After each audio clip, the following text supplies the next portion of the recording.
Pitch का रंग गुलाल, ईदे पिच का रंग गुलाल, माया सही 100 साल है पिच का रंग गुलाल। पिच का रंग गुलाल, संगी पिच का रंग गुलाल, माया सही 100 साल है पिच का रंग गुलाल। एतिले जाबे ते मोतीले जाबे, एतिले जाबे, एतिले जाबे ते मोतीले जाबे, चारों मुड़ा लाल लाल है पिच का रंग गुलाल, माया सही 100 साल है पिच का रंग गुलाल। पिच का रंग गुलाल, संगी पिच का रंग गुलाल, माया सही 100 साल है पिच का रंग गुलाल।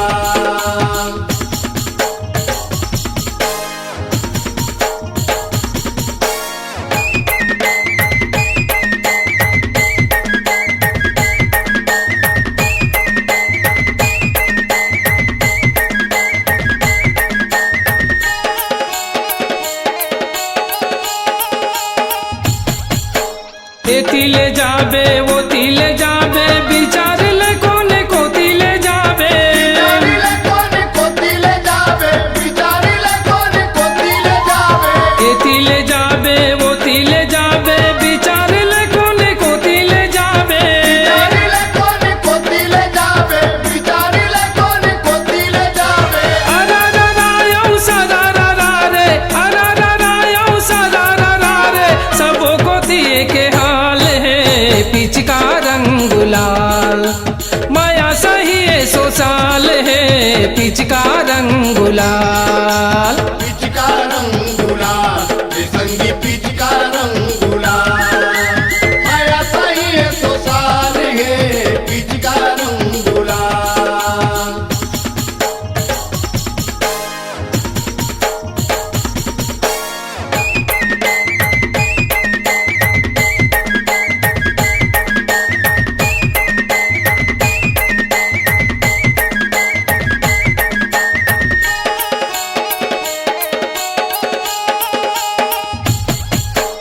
अपन धुन में कोनो मगन है, कोनो हसुद बुद भूले असन है, कोनो हसुत बुध भूले असन है, कोनो हसुत बुध भूले असन है, अपन धुन में कोनो मगन है, कोनो हसुद बुद भूले असन है, कोनो हसुत बुध भूले असन है, कोनो हसुत बुध भूले असन है। कोनो के आँखी निशा धरे है, कोनो के आँखी निशा धरे है, रेंगत डगमग चाल है पिच का रंग गुलाल, माया सही 100 साल है पिच का रंग गुलाल।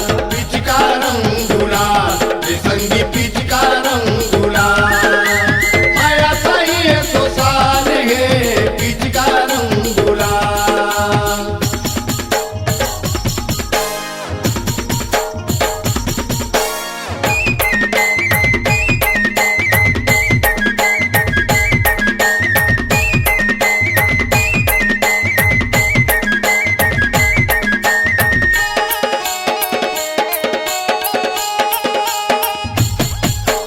हे कोनो जिद में जाने न माने, कोनो रिसाए है पिच का ताने, कोनो रिसाए है पिच का ताने, कोनो रिसाए है पिच का ताने, हे कोनो जिद में जाने न माने, कोनो रिसाए है पिच का ताने, कोनो रिसाए है पिच का ताने, कोनो रिसाए है पिच का ताने। जाहिर कहूँ बरबानी धरे है, जाहिर कहूँ बरबानी धरे है, निचट बिलवा गाल है पिच का रंग गुलाल, माया सही 100 साल है पिच का रंग गुलाल। पिच का रंग गुलाल, संगी पिच का रंग गुलाल, माया सही 100 साल है पिच का रंग गुलाल। चारों मुड़ा ले माते है होरी, चारों मुड़ा ले, चारों मुड़ा ले माते है होरी, चारों मुड़ा लाल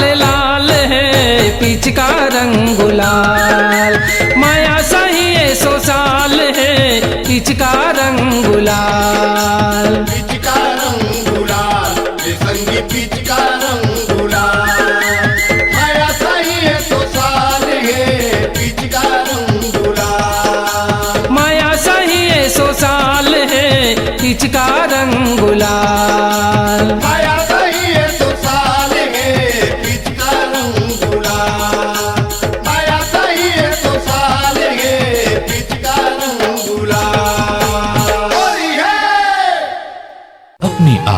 दीजिए एक नया मुकाम, डिजिटल रिकॉर्डिंग की दुनिया का जाना पहचाना नाम स्वरांजलि, जहां गूंजती हैं ध्वनियां अपनी माटी की सौंधी सुगंध के साथ।